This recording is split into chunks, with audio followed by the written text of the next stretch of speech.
All right, this is our last section on cell phones, and as you see, I am wearing glasses now because this is everyone's least favorite part of a cell phone. It is bill time. So you have just received your first cell phone bill. Now, maybe you get it electronically, you pay, which is an option, but for what we're going to do here, we're just going to use the actual bill they mail to you. So if you open up your envelope, you will see many pages on here. Now, if you flip through a little bit, which just means change pages, you will see network news. And if you remember in that one section, we talked a little bit about upgrading. They're always going to offer you an upgrade to your current plan. If you want to get a tablet for yourself and sign up for another plan, you can upgrade to that. So you get your first bill in the mail, and there's lots of words, descriptions, and numbers on it. Sometimes it can be confusing to know what to pay attention to, what you should actually be reading, and which pages to throw in the trash. So this is the first page of a bill, commonly what you would see for a first page. It has your account number at the top and the date that the payment is due. So you need to pay by this date. That's very important to look at. So you'll get the bill in the mail probably 2-3 weeks ahead of time, and you have that amount of time to have it paid by without getting more fees added on.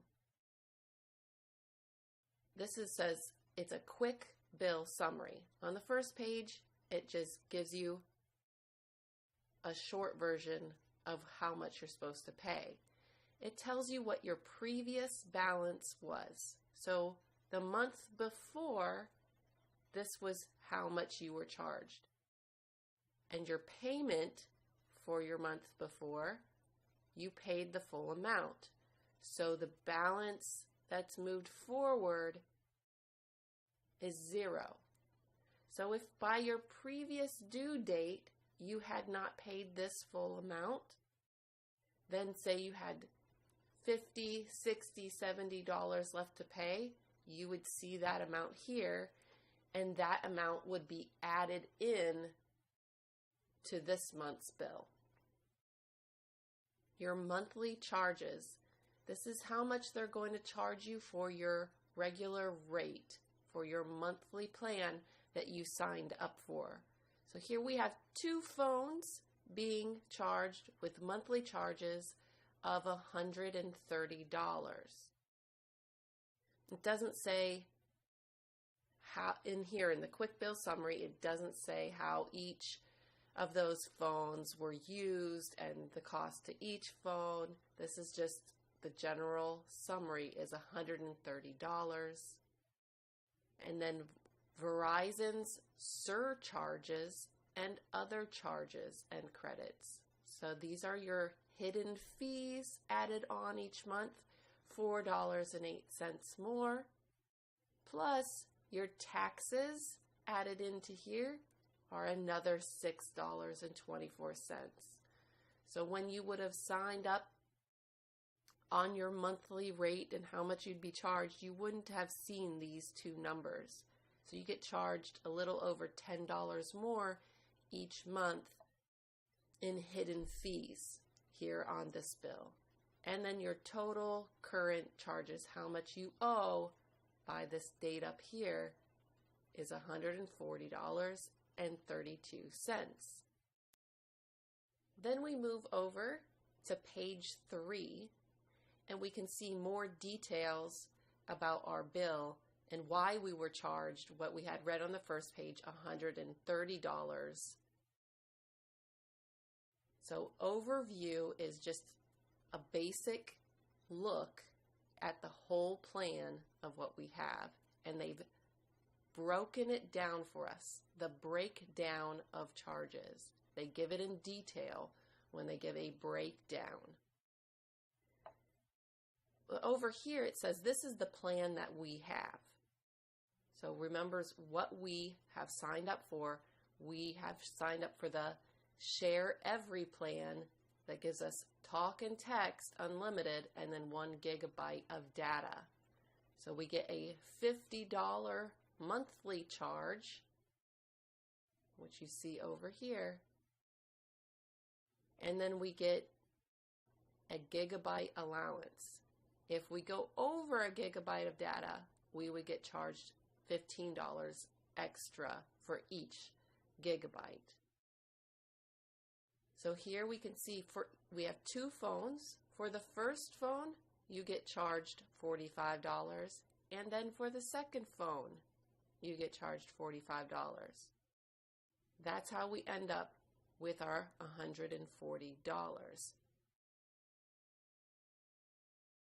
Then we have another breakdown. This is a breakdown of shared usage. It's how we used the data that was given to us.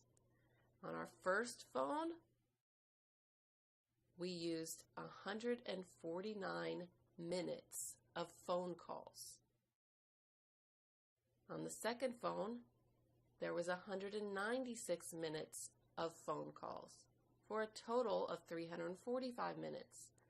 But our shared allowance was unlimited, so it didn't really matter what these numbers are. We could have as many minutes as we wanted, so there is no overage and no extra charges.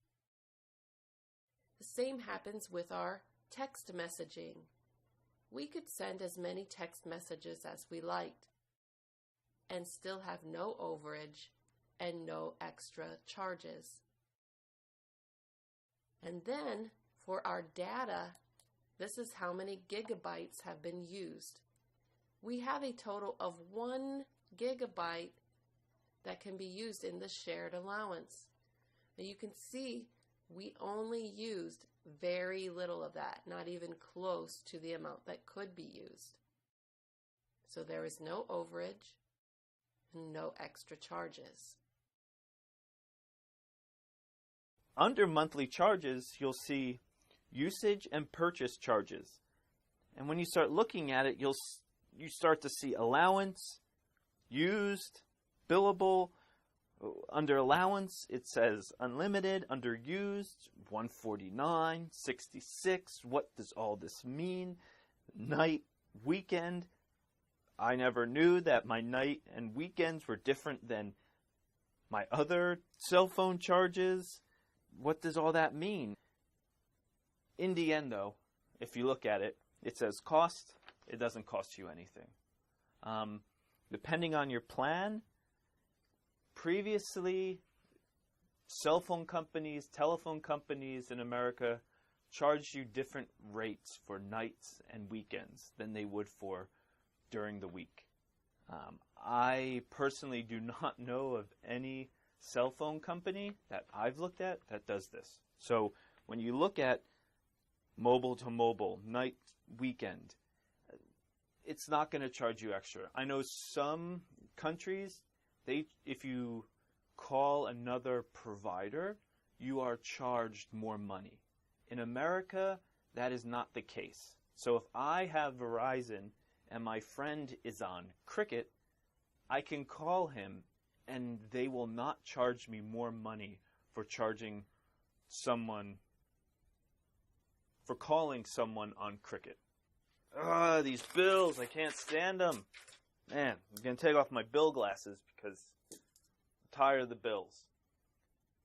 So, bills, anywhere you go, they're difficult to figure out what they're saying. But you have just finished our last section, and you should be ready for your quiz. So take some time to go back over some of the lectures, look at the vocab list below, and remember to take some time to fill out that survey.